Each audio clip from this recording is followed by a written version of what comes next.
خواستم این لحظه شیرین رو با شما شریک شم. یکی از قشنگی مجازی میدانی چیه؟ اینکه مردم همه چیزشون با تو شریک میشن. حس خوبیه خیلی واقعا. دوست دارم ببینم چی میخواد با ما شریک بشه.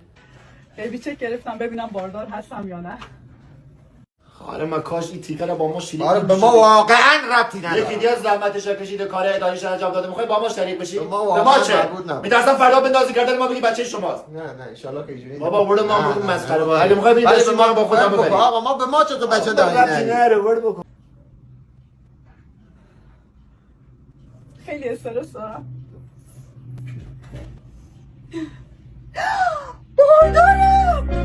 برای چه بیبی چه کار تو دلستر؟ برام ایش دلستر لیمو ها؟ برام ایش شاشه شاش؟ چه کردی این مسانس یا پمپ بنزین؟ یه نفر آوردین با هم دیگه شاشیدین توی یه سال داری شاش جمع کنی؟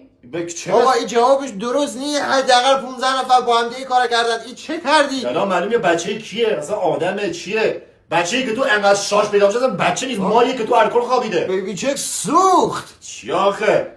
چه کردی تو بیبی چه کار انقدر بردی تو عمر زیاد بچه‌ها خفه ما شد. فکر کردیم دلاستره. چی؟ دلاستت. چه؟ دل استارت. چه؟ استارت.